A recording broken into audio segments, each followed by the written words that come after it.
সকাল। কেমন আছো তোমরা সবাই? আশা করছি খুব ভালো। আমিও বেশ ভালো। আজ হলো জন্মাষ্টমীর পরের দিন, আর আজকের দিনটা হচ্ছে নন্দোৎসব।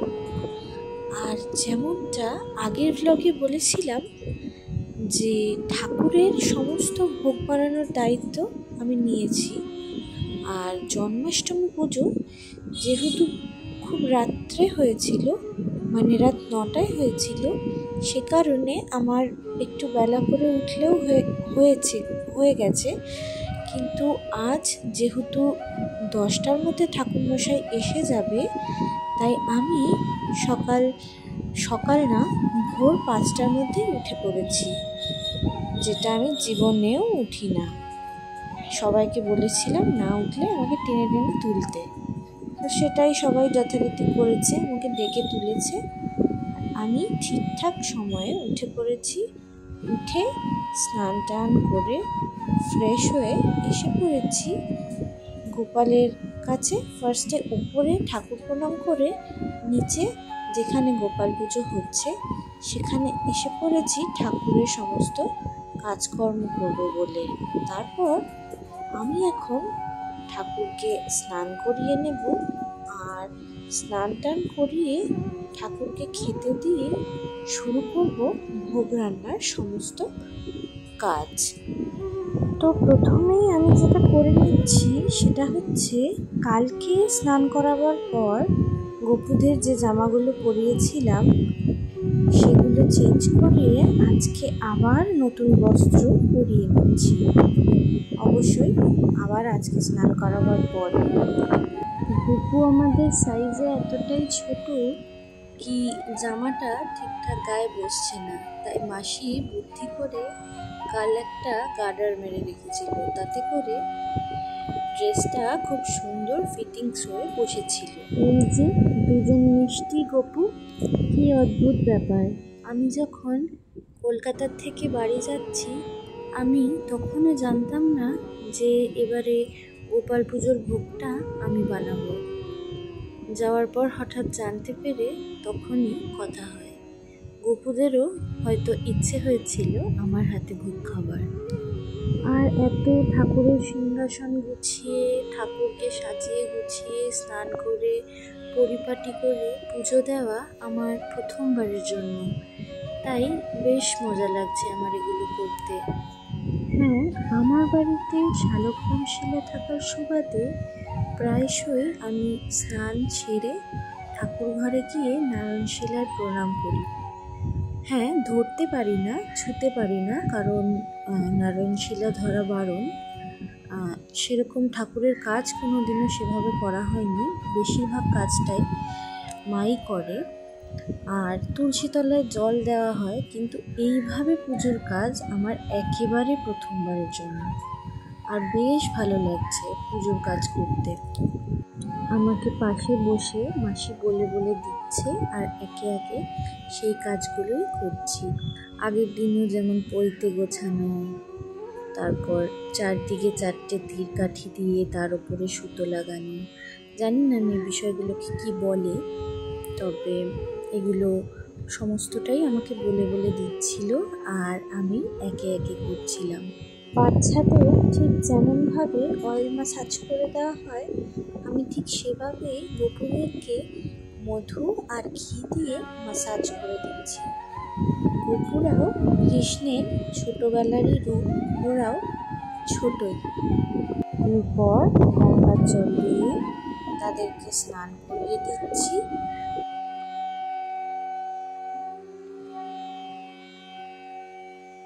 আমার স্নান করানো হয়ে গেছে। এরপর একটা শুকনো কাপড়, যেটা গোপুদের গামছা হিসেবে ইউজ করা যায়, সেটা দিয়ে ভালো করে শুকনো করে মুছে ফেলতে হবে।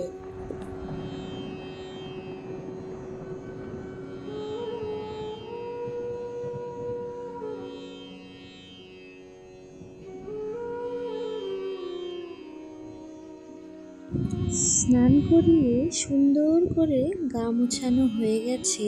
এরপর ওদের নতুন বস্ত্র পরিয়ে সুন্দর করে সাজিয়ে দেব। পুজোর কোনো কাজ করলে একটা আলাদাই শান্তি অনুভব হয়। আমি নিজে তেমন একটা সাজতে পছন্দ করি না, তবে অন্যকে সাজিয়ে দেওয়া আমার বেশ একটা পছন্দের কাজ। কিন্তু এই প্রথমবার উপলব্ধি করলাম যে ঠাকুরকে সাজিয়ে দেওয়ার মধ্যে আরও দ্বিগুণ আনন্দ রয়েছে। একটা একটা করে জামা পরাচ্ছি, মাথার চুলটা পরিয়ে দিচ্ছি, গহনাটা পরাচ্ছি, ততই একটা আলাদা আনন্দ হচ্ছে। এ এক অন্য রকমের অনুভূতি।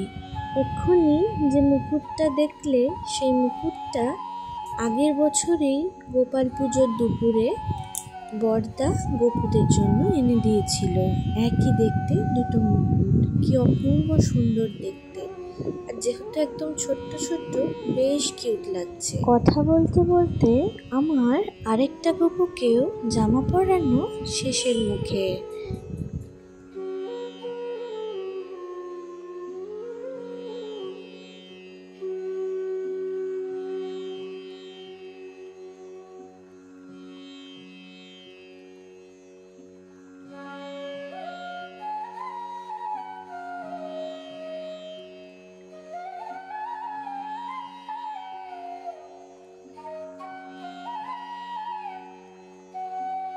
আমার গোপুদের সাজানো কমপ্লিট। এরপর আমি ওদের দোলনায় বসিয়ে দেব।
ঠাকুরকে সাজিয়ে গুছিয়ে দেওয়া কমপ্লিট।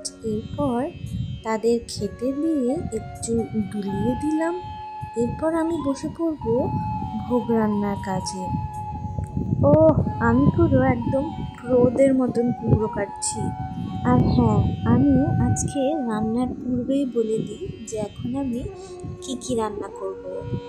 আমি রান্না করব, প্রথমেই যেটা করব সেটা হচ্ছে পায়েস, তারপর হচ্ছে খিচুড়ি, তারপর করব 7 কি 9 রকমের ভাজা, চাটনি, এসবই আমি করব।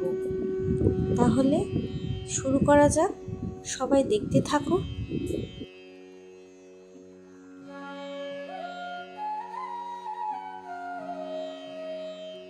আমার সবজি কাটা হয়ে গেছে, তবে পুরো ভিডিওটা আমি দেখাতে পারছি না, কারণ আবারও বলছি, আমার স্ট্যান্ডটা আনা হয়নি, আর ভিডিও করে দেওয়ার মতনও তেমন কেউ নেই।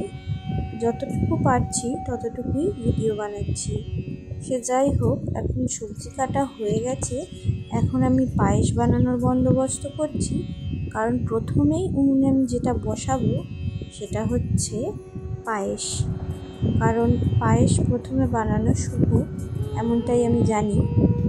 বৌদি পুজো করে ঠাকুরঘর থেকে এসে গেছে। এরপর আমি যেহেতু ভোগটা বানাবো, আর আমি এই গ্যাসটা খুব শক্ত হওয়ার কারণে একা একা জ্বালাতে পারছিলাম না, তাই বৌদি এসে গ্যাসটা জ্বালিয়ে দিল। এরপর আমার রান্নার পর্ব শুরু হলো। সমস্ত সবজি ভাজা সব কিছু আমার কাটা হয়ে গেছে, আর এখানে পায়েসটাও মোটামুটি শেষের মুখে। পায়েসটা নামিয়ে আমি খিচুড়িটা বসিয়ে দিলাম, আর একদিকে এদিকে হচ্ছে আমার খিচুড়ির মশলা কষানো।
ঠাকুরমশাই এসে পুজো করে চলে গেল, আর তখন ভিডিও করাটা হয়নি। আর আজকে ছিল রসগোল্লার নাচের কম্পিটিশন, আর সেখান থেকে এসে রসগোল্লা প্রণাম করে নিল, আর আমাকে নাচ দেখাবে বলে ডাকছে, এসো রসগোল্লা। আমি ওকে রসগোল্লা বলে ডাকি, আর ও আমাকে রসগোল্লা বলে ডাকে। আর এটার বিশেষত্ব হলো এই নামে দুজনের মধ্যে কেউ আলাদা আর কাউকে ডাকা হয় না, মানে ওকেও কেউ রসগোল্লা বলে ডাকে না, আর আমাকেও কেউ রসগোল্লা বলে ডাকে না। আমরা দুজনকে রসগোল্লা বলে ডাকি। ও আমাকে ওপরে ডেকে এনে এখন ওর মেকআপের জিনিসপত্র দেখাচ্ছে। বৌমনি ঠিক যতটাই সাজতে অপছন্দ করে, রসগোল্লা ঠিক ততটাই সাজুগুজু করতে পছন্দ করে। সে যাই হোক, আবার ওর সাজগোজ দেখে আমি নিচে চলে এসেছি। আর এরপর কিছু মানুষকে আমি আর বৌদি যাব প্রসাদ দিতে, আর মাসি সেই জন্য প্রসাদগুলো গুছিয়ে দিচ্ছে, আমরা গিয়ে দিয়ে চলে আসবো। এখানে বৌদি আমাকে জিজ্ঞেস করছে, দেখ তো নুপুর, প্রসাদগুলো সব ঠিকঠাক আছে কি না। আর আমি সেই জন্য টিকটিকির মতন একটু ঘাটটা নেড়ে দিলাম।